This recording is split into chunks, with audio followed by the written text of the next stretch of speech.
तो चलिए अब हम शुरुआत करने वाले हैं हमारे सम नंबर 4 की। अब हम एक नया सम करेंगे, सम नंबर 4। ठीक है, तो अब तक हमने एक सम कर लिया, सम नंबर 2, और हमने इंट्रो कर लिया। अब हम चलते हैं sum number 4, new sum Ram and Shyam. अब राम एंड श्याम में मैं आपको एक चीज बताऊंगा कि मैंने राम एंड श्याम जब दो पार्टनर आ जाते हैं या कोई तीन पार्टनर आ जाते हैं तो आपको कैपिटल अकाउंट अलग से बनाना है। अब मैंने ये वाले सम में कैपिटल अकाउंट नहीं बनाया और मैंने पीएनएल और बैलेंस शीट को भी एक ही पेज में कंप्लीट करने का ट्राई किया है। रीजन क्या है पता है? काफी स्टूडेंट्स क्या करते हैं, एग्जाम में सम करके आ जाते हैं, आंसर भी आ जाता है, बैलेंस शीट भी आ जाता है, फिर वो बोलते हैं कि हमें एग्जाम में मार्क्स अच्छे नहीं मिले। रीजन क्या होता है कि उन लोगों ने प्रेजेंटेशन इस तरह से किया होता है। ठीक है, तो जस्ट मैं ये वाले सम में आपको बताने वाला हूँ कि प्रेजेंटेशन कैसे जा रहा है। ठीक है, तो मैं पीएनएल अकाउंट भी एक ही पेज में कंप्लीट करने वाला हूँ, बैलेंस शीट भी एक ही पेज में कंप्लीट करने वाला हूँ, और ये जो कैपिटल राम एंड श्याम है वो भी एक ही पेज में। हम अच्छे से सीख लेंगे क्योंकि मैंने पीडीएफ बनाया, पीडीएफ को वाइड करूंगा तो अच्छे से आपको क्लियर दिखाया जाएगा। लेकिन ये पॉसिबल आपके एग्जाम में एक पेज में नहीं है, और वहां पे फिर आप कट करोगे तो आपका प्रेजेंटेशन हो जाता है गलत। ठीक है, तो राम एंड श्याम पहले हम क्वेश्चन को रीड कर लेते हैं, बाकी प्रेजेंटेशन की बात जब सम सॉल्व करेंगे तब मैं आपको एक्सप्लेन करूंगा। ठीक है, तो चलिए सम नंबर 4 में क्या दिया है, राम एंड श्याम दो पार्टनर्स हैं जिनका profit and loss sharing ratio हमारा क्या है, 3:5 है। कैपिटल दिया गया है आपको राम एंड श्याम का, फीस दी है, क्लाइंट का बैलेंस दिया है, डेबिट एंड क्रेडिट, ड्राइवर का salary, books, creditors, electricity charges, motor car vehicles, client disbursement ledger, ये सारे आपको बैलेंसेस दिए गए हैं। कंप्लीट। नाउ मोटर व्हीकल्स दिया है आपको, मेंटेनेंस का एक्सपेंस दिया है, इट्स नॉट अ एसेट। ठीक है, मेंटेनेंस एक्सपेंस मींस कि पीएनएल अमाउंट है। Sundry expenses, office staff salary, stationery expense, bank balance दिया है क्लाइंट इन ऑफिस का, ऑफिस रेंट दिया है, सब्सक्रिप्शन दिया है, travelling expense and debtors. Now I have to clear one point, means के डेटर। अब आपने ये देखा होगा, ठीक है, अब तक आपने अकाउंट्स प्रोफेशनल जितना भी पढ़ा होगा तो आप क्या करोगे, डेटर का हम क्या करते हैं, रिजर्व निकालते हैं, मतलब ऐसा फीस जो हमें मिलना बाकी है, it's a debtor for us. ठीक है, तो हम उसका रिजर्व बनाते हैं, लेकिन यहाँ पे सिर्फ डेटर वर्ड यूज किया है, it's not a clarified that ये डेटर जो है वो करंट ईयर की जो फीस है वो मिलना बाकी है, ये उसके डेटर है। ऐसा कोई क्लैरिफिकेशन नहीं दिया है। ये लोग क्लैरिफिकेशन देंगे, क्या वर्ड से देंगे, debtor for fees, debtor for cost, और bills are prepared for the matters completed। इस तरह से अगर आपको शब्द दिए जाए ना, that are the debtors real for clients, और उसका रिजर्व बनाना है, ये डेटर का कोई क्लैरिफिकेशन नहीं है। मींस ये वही डेटर है जो हम 12th में फाइनल अकाउंट में एसेट साइड ऐसे ही दिखा देते थे। ठीक है, इसका कोई भी आपको रिजर्व नहीं बनाना। अब हम आते हैं prepare the final account of Ram and Shyam. Number A आपका जो एडजस्टमेंट है, फर्स्ट एडजस्टमेंट, इसी में ही क्या दिया है पता है आपको, बहुत बड़ी पॉइंट दी है जो सीधा इंटरलिंक हो जाती है आपके ये वाले पैराग्राफ से, सीधा इंटरलिंक हो जाती है। कैसे, मैं आपको समझाता हूँ। अब यहाँ पे क्या बोला है, Ram and Shyam have agreed to share the profit and loss in the profession in the profession of 1:1 equally. अब राम एंड श्याम ने डिसाइड कर लिया कि नेक्स्ट ईयर से हम इक्वली प्रॉफिट डिस्ट्रीब्यूट करेंगे। तो जब कभी भी पार्टनर्स अगर अपना profit and loss sharing ratio change करते हैं, ठीक है, सबसे नंबर 1, जब कभी भी पार्टनर्स अपना profit and loss sharing ratio change करते हैं नेक्स्ट ईयर से, या तो 3 पार्टनर है और एक पार्टनर निकल जाता है, जैसे यहाँ पे 2 पार्टनर है तो एक और एडिशनल पार्टनर आता है, तो इन सब चीजों में क्या होता है पता है, इन सब चीजों में ये होता है कि जो भी हमारी फीस है बाकी है आना, ठीक है, उसका हम रिजर्व बनाते हैं। 2 तरह के होते हैं, एक तो इनकम्प्लीट मैटर होता है, क्या इनकम्प्लीट मैटर होता है, और आपने उसको बिल सेंड भी नहीं किए होते, जिसको हम बोलते हैं वर्क इन प्रोग्रेस। सेकंड होता है मैटर कंप्लीटेड, बिल भी सेंड हो गए, वो होते हैं हमारे reserve for fees, sorry debtor for fees. ठीक है, तो इनके हम रिजर्व बनाते हैं। तो ये तब पॉसिबल है जब हम कैश बेसिस पे अकाउंट फॉलो करते हैं। लेकिन अगर कैश बेसिस में भी अगर 3-4 पॉइंट, जैसे कि पार्टनर्स नेक्स्ट ईयर से अपना जो पीएनएल रेशियो है वो चेंज करते हैं, या तो कोई न्यू पार्टनर को लेके आते हैं, या कोई एग्जिस्टिंग पार्टनर छोड़कर जाता है, अगर और या तो हम मर्केंटाइल बेसिस पे अकाउंटिंग फॉलो करते तो इस बेसिस पे हम वो रिजर्व नहीं निकालते। तो ये फर्स्ट पॉइंट, अगर ये जो चीज दिए ना, यहाँ से मुझे पता चलता है कि मुझे रिजर्व नहीं बनाना है। मुझे ऐसा चीज का रिजर्व नहीं बनाना जिसका वर्क इन प्रोग्रेस हो या तो कोई रिजर्व फॉर बीच डेटर हमारा बाकी हो। ये मुझे अभी तक फर्स्ट पॉइंट से पता चल रहा है, लेकिन जब मैं ये पैराग्राफ में आऊंगा ना, लास्ट वाला पैराग्राफ जो ये हमारा इफ द फीस वाला है, वहां पे आके मेरा पूरा यू टर्न हो जाएगा और मैं वापस जो अकाउंटिंग है वो कैश बेसिस पे करूंगा। वो मैं आपको यहाँ पे दिखाने वाला हूँ। अब number B, allow interest on capital. Normal point है, कैपिटल पे 6% इंटरेस्ट देना है। C point 700 spend for miscellaneous expenditure on behalf of client. ये भी नॉर्मल पॉइंट है। ये वाला पॉइंट हर एक पॉइंट में आने वाला है और अलग अलग तरीके से आएगा। अभी सब नंबर 2 किया था, उसमें अलग तरीके से था। अब सब नंबर 4 में करूंगा, ये भी थोड़ा अलग तरीके से, लैंग्वेज थोड़ी अलग है। अब यहाँ पे डेप्रिसिएशन की पॉइंट है। अब यहाँ पे आते हैं हम पैराग्राफ में। अब ये क्या बोलता है देखो, if the fees accrued due are 7,720। तो देखो फीस क्या है, अक्रूड है, ड्यू है, मतलब कि मिलना बाकी है। कितना, 79,720।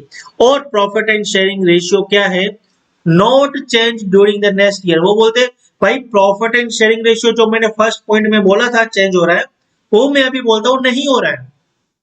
फिर तुम असर्टेन करो profit to be distributed among the partners. भाई जब अगर वो profit and loss sharing ratio change नहीं कर रहे तो मैं कैश बेसिस पे फॉलो करूंगा अपना अकाउंटिंग, बराबर। और ये जो हमारी फीस मिलना बाकी है, इट्स अ इनकम्प्लीट मैटर, ठीक है ना, मिलना बाकी है हमारा फीस, ये मेरा हो जाता है डेटर। और इसका मैं क्या बनाऊंगा, इसका मैं बनाऊंगा रिजर्व। क्या बनाऊंगा, रिजर्व, ठीक है। तो बस यही पॉइंट में देखो नोट में भी लिखा है, if profit sharing ratio is not changed then prepare account on cash basis and create a reserve for outstanding fees। अब हम पूरा सम करते हैं सोल्व। तो हमारे पास कैपिटल दिया है, कैपिटल ये रहा 21,000, ठीक है। और इंटरेस्ट दिया है, सॉरी कैपिटल श्याम का दिया है 42,000। तो हमने कैपिटल तो पुट कर दिया। सबसे सम की शुरुआत कहां से करते हैं, कैपिटल लिखने से। तो हमने राम का 21,000 और श्याम का 42,000 का कैपिटल हमने यहाँ पे लिख दिया है। क्लियर। अब हमें क्या करना है, अब हम आ जाते हैं एडजस्टमेंट की ओर। सबसे नंबर वन जो एडजस्टमेंट है वो अभी किसी काम की नहीं रहती है, क्योंकि लास्ट पैराग्राफ में इन्होंने बोल दिया कि profit and loss sharing ratio change नहीं हो रहा है और इतना फीस अक्रूड है। अब हमें प्रॉफिट बताओ कितना आएगा, तो बस हम रिजर्व निकालेंगे। अलाउ करिए इंटरेस्ट ऑन कैपिटल 6%। तो आ जाइए कैपिटल अकाउंट में, 21,000 का 6% निकालो। 21,000 का 6% कितना आया, 1260। ये रहा interest on capital to the Ram. अब शाम को देते हैं 42,000 का 6%। 42,000 का 6%, इट्स 2520। ये रहा 2520। और इंटरेस्ट ऑन कैपिटल पार्टनर्स के लिए प्रॉफिट है, ओके। तो यहाँ पे हमारा कैपिटल अकाउंट क्या होगा, इंक्रीज होगा। द सेम फर्म के लिए, ठीक है। सो ये यहाँ पे मतलब जो फर्म है उसके लिए क्या है, नुकसान है, तो वो अपना पीएनएल अकाउंट डेबिट करेगी। और हमको फर्म के पॉइंट ऑफ व्यू से हमें देखना है कि उसके लिए इनकम है कि लॉस है, for the profit and loss account, ठीक है। तो यहाँ पे हमारा interest to interest on partners capital मैंने यहाँ पे लिखा है 3780। अब देखो यहाँ पे मैंने अच्छे से नहीं लिखा राम का कितना, श्याम का कितना, इस वजह से एग्जामिनर है वो आपको कम मार्क्स देता है। और फिर आप बोलते हो कि यार मैंने इतना अच्छा एग्जाम दिया उसके बाद भी मुझे मार्क्स क्यों कम मिले। रीजन होता ही है कि आप इसको प्रेजेंट अच्छे से नहीं करते हो, लिखकर सब आते हो फिर प्रेजेंट नहीं करते हो। आगे जितने भी समय मैंने अच्छे से प्रेजेंटेशन किया है, ये सम जस्ट मैंने आपको दिखाने के लिए किया है कि आप काफी स्टूडेंट्स जिनको पासिंग मार्क आते हैं, अच्छा सा करके आते हैं, वो कुछ इस तरह से प्रेजेंट करते हैं। अब कंपल्सरी नहीं है कि जैसे प्रेजेंट यहाँ पे मैं कर रहा हूँ वैसा ही, अब कहीं ना कहीं तो आप अपनी हैंडराइटिंग पे ध्यान दो, कहीं ना कहीं आपके जो ये फॉर्मेटिंग है उस पे ध्यान दो। काफी स्टूडेंट्स क्या करते हैं, ये 2 लाइन खींच के आ जाते हैं, यहाँ पे ये बॉर्डर लाइन तो खींचते ही नहीं है। काफी स्टूडेंट्स हेडिंग प्रॉपर नहीं देते हैं। तो यार ये सारी चीजें एग्जामिनर जो होते हैं ना, प्रोफेशनल एग्जामिनर जब चेक करते हैं ना, तो ये काफी चीजें आप मायने रखती है आपके पॉइंट्स में, मार्क्स में काफी मायने रखती है, ठीक है। तो यहाँ पे इंटरेस्ट ऑन पार्टनर कैपिटल जो हमारा कितना था 1260 एंड 2520। तो टोटल कर लेते हैं 1260 एंड 2520, सॉरी 1260 प्लस 2520 मीन्स के 3780। यहाँ पे मैंने पार्टनर्स का कैपिटल लिख दिया। Now next point, 700 spent for miscellaneous expenditure on behalf of client have been included in sundry expense। अब देखो क्लाइंट का बैलेंस क्या होता है ये मैंने सम नंबर 2 में बता दिया आपको। अब सन्ड्री एक्सपेंस में इंक्लूड हो चुका है, ये मैं आपको एक्सप्लेन अभी कर देता हूँ। इस वजह से बोल रहा हूँ वीडियो को स्किप मत करो, काफी पॉइंट है मैं पहले एक्सप्लेन कर चुका हूँ तो मैं बार बार रिपीट नहीं करूंगा। ठीक है, जस्ट यहाँ पे क्या बोल रहा है, 700 रुपए है हमने क्लाइंट के बिहाफ में खर्चा किया था जो हमने सन्ड्री एक्सपेंस में इंक्लूड कर दिया। तो सबसे पहले हम क्या करेंगे, क्लाइंट का लेजर देखो क्या है। तो क्लाइंट का डिस्बर्समेंट लेजर ये रहा 14,000 को हम यहाँ पे आते हैं बैलेंस शीट की तरफ, ये रहा बैलेंस शीट में दिखाते हैं 14,000 है, इसमें हमने खर्चा किया था क्लाइंट के लिए तो यहाँ पे प्लस होना चाहिए। ठीक है, लेकिन हमने उसको किधर खर्चा कर दिखा दिया, सन्ड्री में। तो पहले जहां नहीं किया वहां ऐड कर देते, वो ये रहा 700। ठीक है, 14,000 प्लस 700 मतलब कितना हो गया, 14,700। देखो रट्टा नहीं माना है कि एक एंट्री डेबिट करूंगा एक एंट्री क्रेडिट करूंगा, लॉजिक समझो, कहाँ प्लस होगा कहाँ माइनस होगा।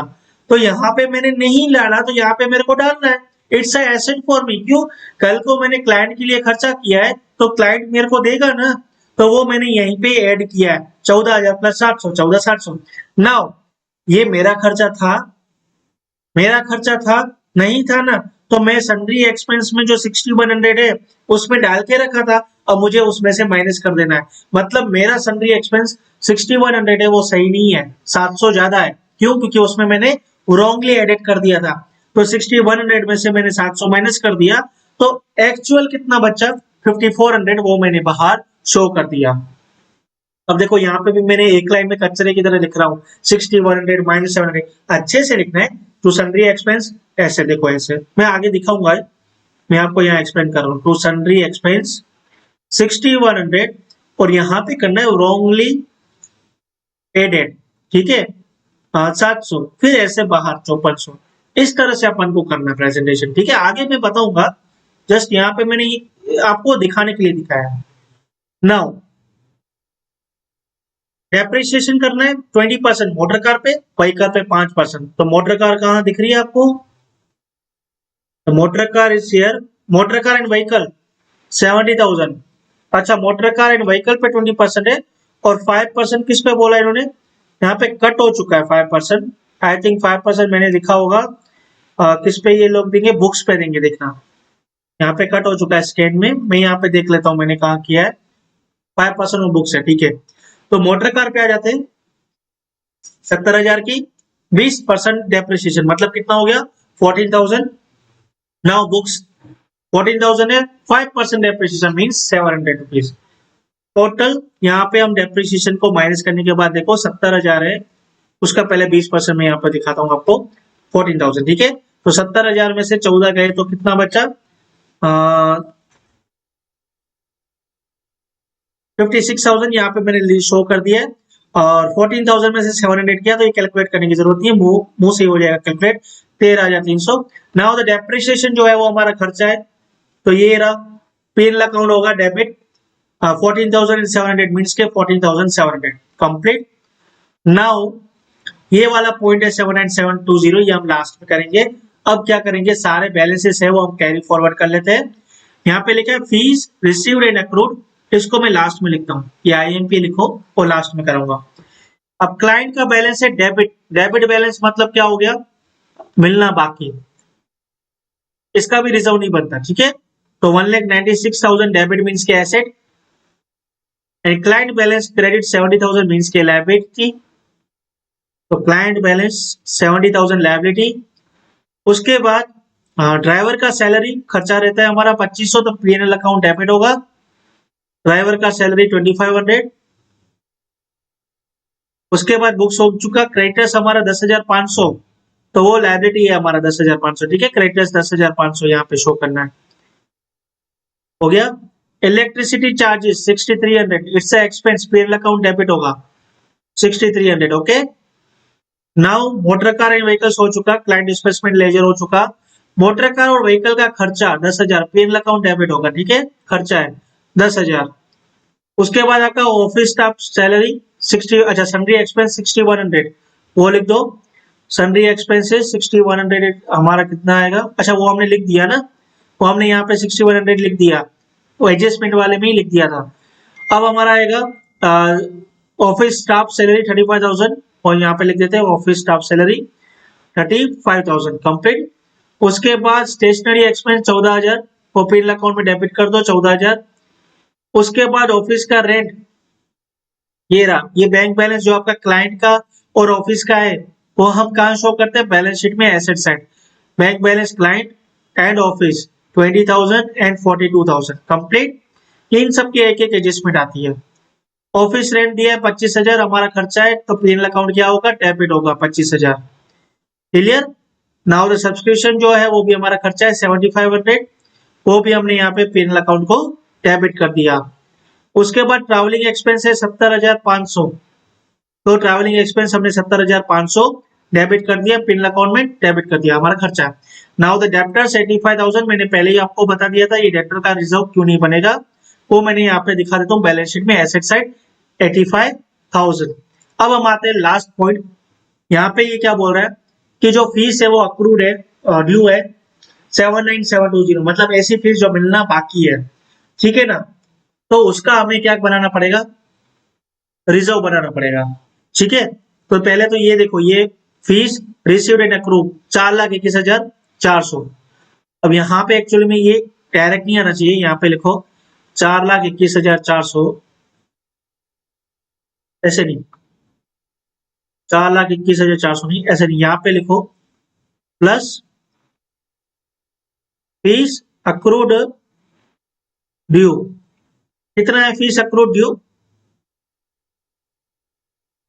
79720, यहाँ पे लिखो 79720 और बाहर लिख दो टोटल तुम्हारा कितना था 4,21,400, मतलब by fees received and accrued कितना हुआ आपका 4,21,400 माइनस 79720, मतलब 3,41,680। इस तरह से जस्ट आपको यहाँ पे प्रेजेंट करना है। अब ये जो 79720 है ये मेरा मिलना बाकी है, तो जो भी मिलना बाकी रहेगा, ठीक है, फीस जो भी मिलना बाकी रहेगा या वर्क इन प्रोग्रेस होगा उसका मुझे रिजर्व बनाना पड़ेगा। पहली एंट्री आएगी डेबिट साइड, यहाँ पे लिखूंगा मैं to reserve accrued and fees 79720, ठीक है। और एक और चीज, और दूसरा आपको यहाँ पे मिलेगा सीधा reserve accrued fees, balance sheet में आपको यहाँ पे लिखना है मिलना बाकी है 79720, ये रहा। बैलेंस शीट में लायबिलिटी साइड लिखना है आपको रिजर्व अक्रूड फीस 79720। अब ये जो डेप्टर है 85,000, अब ये जो अमाउंट था 79720 ये इसके अंदर ऑलरेडी इंक्लूडेड होगा। अगर कोई भी ऐसी क्लैरिफिकेशन नहीं देते हैं, ठीक है, तो आपको यही समझना है ये डेप्टर के अंदर 79720 इंक्लूड है। यहाँ पे वापस से 79720 आप बैलेंस शीट में लिखने की गलती मत करना, ठीक है। एक और समय है ऐसा, मतलब यहाँ पे जो 79720 का जो क्लैरिफिकेशन दिया है ना कि इसके अंदर इंक्लूड है, बराबर, तो यहाँ पे जस्ट आपको यहाँ पे अलग से दिखाना है ऐसे करके, बराबर, क्योंकि ट्रायल बैलेंस का वो आइटम है, आपको अलग से नहीं दिखा रहा है, वो एडजस्टमेंट में अलग से नहीं दिखा रहा है, ट्रायल बैलेंस के अंदर डाल दिया है, मतलब क्या हो गया, एंट्री हो चुकी है उसकी, तो एंट्री जिसकी हो चुकी होती है वही चीज ट्रायल बैलेंस में आती है। तो ट्रायल बैलेंस की अगर कोई भी क्लैरिफिकेशन अगर देते हैं ना तो उसका एंट्री दो नहीं करना, जैसे यहाँ पे हमने एक ही एंट्री की है यहाँ पे अलग से दिखाकर। अब रिजर्व बनाना है वो तो हमें बनाना ही है, वो तो पैटर्न है, ठीक है। तो जस्ट मैंने यहाँ पे पैटर्न के हिसाब से रिजर्व बना दिया 79720 और यहाँ पे reserve for accrued fees liability side दिखा दिया। ये डेटर जो है उसके अंदर 79720 ऑलरेडी इंक्लूडेड है, ठीक है, तो यहाँ पे अलग से डेटर लिखने की जरूरत नहीं है आपको। तो चलिए बस हमारी सारी पॉइंट कंप्लीट हो चुकी है, अब जस्ट हम अकाउंट को टैली करते हैं। तो यहाँ पे तो एक ही है 42140, तो यहाँ पे तो पीएनएल अकाउंट में क्रेडिट साइड इतना ही आएगा। अब हम यहाँ पे माइनस करते जाएंगे सारे पीएनएल अकाउंट के डेबिट आइटम्स, तो 421,400 minus 3780 minus 5400 minus 14700 minus 79720 minus 2500 minus 6300 minus 10,000 minus 35,000 minus 14,000 minus 25,000 -7,500 -17,500। तो 2 लाख का आपका प्रॉफिट आया कैश बेसिस अकाउंट पे। तो ये यहाँ पे हमने लिख दिया। अब जस्ट ये 2 लाख है, आपको कौन से रेशियो में डिस्ट्रीब्यूट करना है? 3:5 में, ठीक है, 3:5 में। तो बस 2 लाख को 3:5 में डिस्ट्रीब्यूट कर दो। एक्चुअल में तो यहाँ पे दिखाना चाहिए आपको प्रॉफिट एंड लॉस अकाउंट में, यहाँ पे, पर लेकिन यही प्रेजेंटेशन के हिसाब से मैं आपको दिखा रहा हूँ। अब जस्ट यहाँ पे देख लेते, 2 लाख इंटू 3 डिवाइडेड बाय 5 बराबर।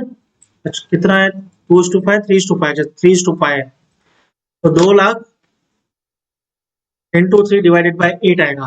तो 75,000 राम को आएगा और 1,25,000 श्याम को आएगा। अब जस्ट कैपिटल अकाउंट टैली कर देते, तो राम का 21,000 कैपिटल था, 1260 का इंटरेस्ट मिला, 75,000 का प्रॉफिट मिला, तीनों प्लस होंगे। तो 97,260 राम का कैपिटल, श्याम का देख लेते हैं 125 प्रॉफिट प्लस 42,000 का कैपिटल था उसका, 2520 का इंटरेस्ट था, 169,520 श्याम का कैपिटल। नाउ पूरा लायबिलिटी टोटल कर लेते हैं, 97,260 plus 169,520 plus 79,720 plus 70,000 and plus 10,500। तो 4,27,000 हमारा लायबिलिटी साइड का टोटल आया। माइनस करते जाओ एसेट 56,000, माइनस करो 13,300, माइनस करो 1,96,000, minus 14,700, minus 20,000, minus 42,000 and minus 85,000। मतलब के टोटल मेरा आ गया 0, मतलब एसेट भी हमारी 4,27,000 है। हमारा बैलेंस शीट हो गया टैली और इसी के साथ हमारा हो गया सम नंबर 4 भी कंप्लीट। आंसर देख लेते हैं, प्रॉफिट हमारा 2 लाख आया, करेक्ट है, और बैलेंस शीट का टोटल 4,27,000 आया, वो भी करेक्ट है। ठीक है, अब हम करेंगे नेक्स्ट सम और सम नंबर होगा 5।